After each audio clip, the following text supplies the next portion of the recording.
Assalamualaikum warahmatullahi wabarakatuh. Selamat pagi, siang, anak-anakku semuanya.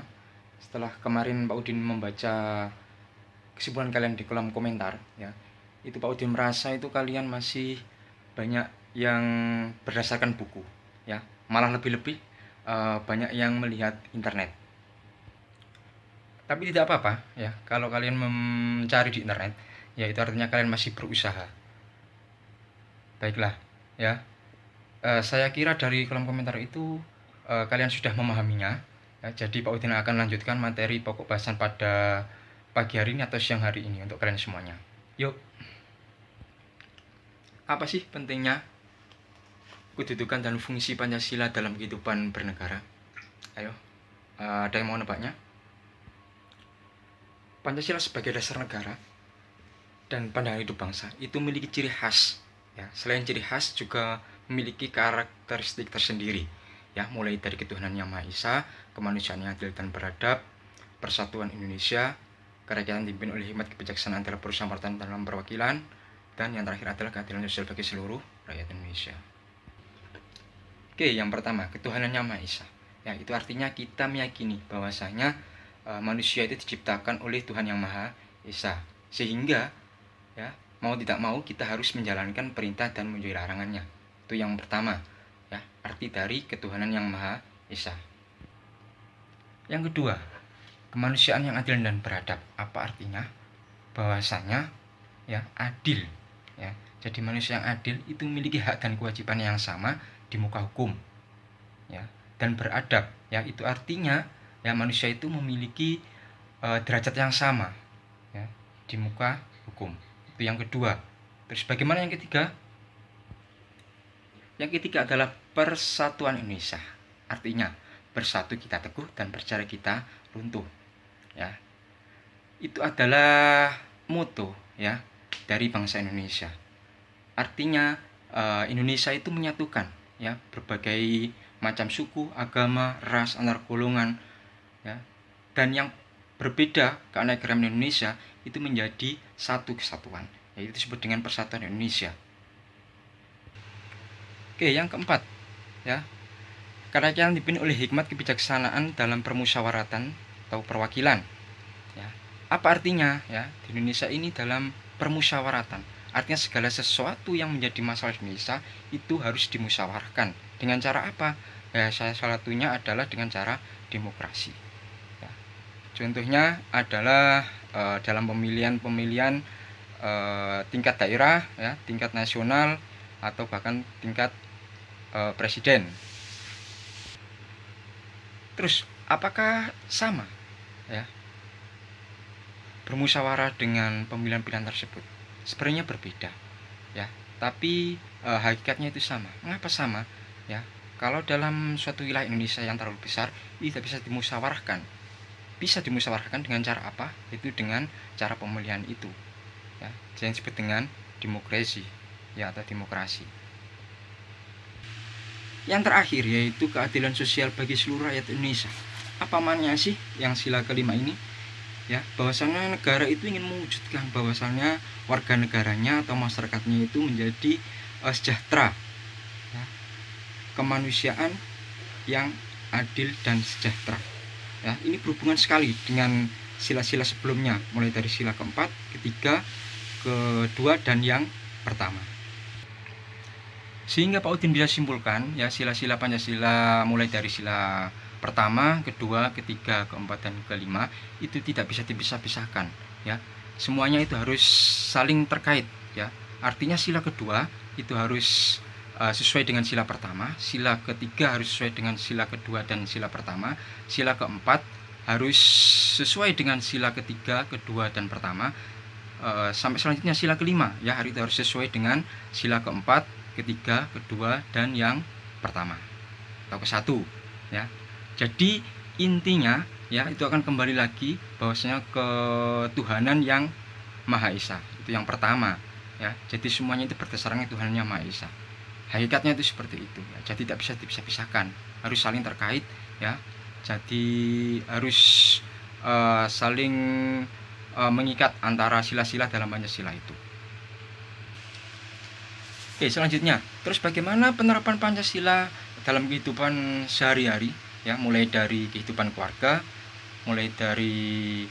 keluarga, sekolah, masyarakat, bangsa dan negara. Nah, yang pertama, contohnya dalam lingkungan keluarga, ya. Kalau kalian diperintahkan oleh orang tua untuk menjalankan ibadah, nah ini biasanya, ya, kalian yang sering lupa atau tertidur untuk melaksanakan ibadah, ya, kalau kalian diingatkan oleh orang tua, kalian nggak boleh marah, ya. Itu salah satu contoh dari lingkungan keluarga sila pertama. Terus bagaimana Pak yang sila kedua? Nah, sila kedua ini contohnya kalian harus tahu hak dan kewajiban kalian sebagai anak, ya. Kalau kalian sekarang sebagai pelajar atau sebagai siswa, ya, kewajiban kalian adalah untuk belajar. Hak kalian, bagaimana hak kalian? Apa hak kalian yang kalian dapat? Nah, kalian dibesarkan dan semuanya dibayar oleh orang tua. Kebutuhan kalian, ya, itu adalah salah satu hak yang harus kalian dapat, ya, termasuk belajar. Oke. Terus sila yang ketiga, ya, contohnya apa? Ya, contohnya adalah gotong royong, misalkan di dalam membersihkan lingkungan rumah, ya, atau sekitar tempat kalian tinggal, ya. Itu adalah contoh bersatu, ya. Mulai dari orang tua kalian bersih-bersih, kalian harus membantunya, ya. Kakak kalian menyapu atau kalian mengepel, itu salah satu contoh sila ketiga, yaitu persatuan Indonesia di lingkungan keluarga. Terus lanjut sila keempat, ya. Ini adalah semacam demokrasi atau musyawarah di lingkungan keluarga. Contohnya, setelah kalian belajar, misalkan, ya, hak kewajiban kalian tadi, sila kedua, kalian biasanya di akhir semester, ya, kalian itu akan mengadakan liburan. Nah, ini biasanya orang tua kalian, ya, itu menanyakan kalian, ya, mau liburan kemana, ya. Misalkan kalian punya kakak atau punya adik, itu masing-masing memiliki pendapat yang berbeda.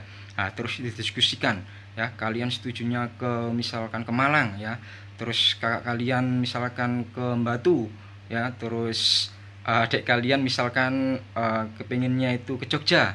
Nah, itu nanti dimusyawarahkan. Nah, nanti hasilnya, ya, misalkan di Malang, ya, karena tidak jauh dari Surabaya, nah, itu merupakan salah satu contoh diskusi atau demokrasi. Oke, yang terakhir di lingkungan keluarga, yaitu sila kelima. Contohnya apa, Pak? Ya, contohnya misalkan uang jajan, ya, kalian diberikan uang jajan dengan kakak kalian atau kalian itu berbeda. Nah, itu Pak adil, Pak.